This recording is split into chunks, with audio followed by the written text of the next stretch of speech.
Alcara Water Solution for hot water problems. Contact 9399906356. Telugu Desam party వ్యవస్థాపకుడు senior NT Ramarao కానీ, అలాగే ఇప్పుడు ఉన్న జూనియర్ ఎన్టీ రామారావు మనవడు జూనియర్ ఎన్టీఆర్ కానీ, వీళ్ళిద్దరికి సంబంధించిన అభిమానులు ఎవరు?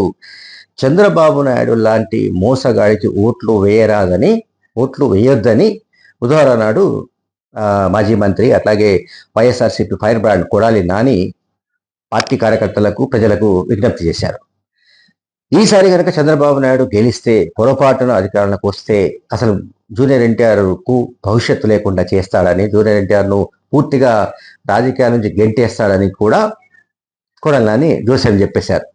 చాలా కాలంగా ఆయన జూనియర్ ఎన్టీఆర్కు మద్దతుగా ఒత్తాసు పలుకుతూ మాట్లాడుతున్న విషయం మనకు తెలుసు. అంటే సపోర్ట్గా జూనియర్ ఎన్టీఆర్ సపోర్ట్గా నిలబడ్డ విషయం మనందరికీ తెలుసు. జూనియర్ ఎన్టీఆర్ గతంలో 2009లో తెలుగుదేశం పార్టీ తరఫున ప్రచారం చేశారని, ఆ తర్వాత ఒక రోడ్డు ప్రమాదంలో చివరికి మృత్యు అంచు దాకా కూడా వెళ్ళి ఆయన ప్రాణాలు దక్కించుకోగలిగాడని కూడా ఈ సందర్భంగా ప్రస్తావిస్తూ, జూనియర్ ఎన్టీఆర్ని ఎట్టి పరిస్థితుల్లో దరిదాపుల్లో రాకూడదన్న వీళ్ళు Chandrababu Naidu and company sketch వేశారని, సో చంద్రబాబు నాయుడు, లోకేష్ ఇద్దరు కలిసి జూనియర్ ఎన్టీఆర్ భవిష్యత్తుకు చరమగీతం పాడే అవకాశం ఉంటుందని, రాజకీయాల్లో లేకుండా, తెలుగుదేశం పార్టీలో లేకుండా గెంటి వేసే అవకాశం ఉందని కూడా కొడాలని చెప్పారు. అయితే ఇక్కడ ఆయన చెప్పిన దాంట్లో ఒక పాయింట్ ఉంది, ఒక ఇంపార్టెంట్ పాయింట్, వ్యాలిడ్ పాయింట్ ఏంటంటే, ఇక్కడ ఎన్టీఆర్ కానీ జూనియర్ ఎన్టీఆర్ వీళ్ళిద్దరికి సంబంధించిన అభిమానులు ఎవరైనా సరే వాళ్ళు తెలుగుదేశం పార్టీ భ్రమంలో పడకూడదు, తెలుగుదేశం పార్టీ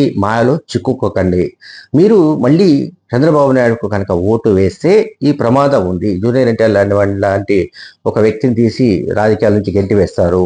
అట్లాగే ఇంకా ఇతరత్ర కూడా ఈ రాష్ట్రాన్ని భ్రష్టు పట్టిస్తారు. వాళ్ళు ఉద్దేశపూర్వకంగానే జగన్ను ఓడించడానికి రకరకాల కుట్రలు పలుకుతున్నారని కూడా కొడాలని ఈ సందర్భంగా ఆయన చెప్పాడు.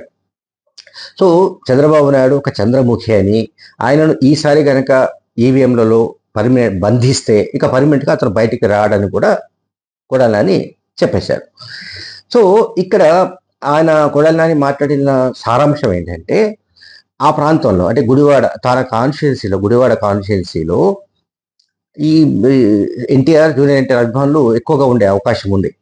అందువల్ల అటువంటి వాళ్ళతో, ఆ ఎన్టీఆర్తో కానీ జూనియర్ ఎన్టీఆర్తో కానీ అనుబంధం ఉన్న వాళ్ళు కావచ్చు, కాకపోవచ్చు, కానీ వాళ్ళకు అభిమానులుగా ఉన్న వాళ్ళు, వాళ్లకు సానుభూతి పరులుగా ఉన్న ప్రజలు ఎవరైతే ఉన్నారో వాళ్ళు పొరపాటున కూడా అటువైపు షిఫ్ట్ కాకుండా, టీడీపీ వైపు షిఫ్ట్ కాకుండా కంప్లీట్గా వైసీపీ వైపుకు వాళ్ళు వచ్చే విధంగా, వైసీపీ వైపు మొగ్గు చూపే విధంగా ఆయన నాని ఈ మొత్తం ఎలక్షన్ క్యాంపెయిన్ని ఆయన అట్లా దాన్ని డైవర్ట్ చేసినట్టుగా మనకు కనిపిస్తోంది.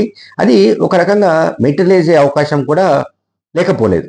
అంటే ఎప్పుడైతే సినీ రంగానికి సంబంధించిన ఇద్దరు ప్రముఖులు ఎవరైతే ఉన్నారో, దివంగత ఎన్టీ రామారావు కావచ్చు, ఇప్పుడు జూనియర్ ఎన్టీఆర్ కావచ్చు, వీళ్ళిద్దరి అభిమానులు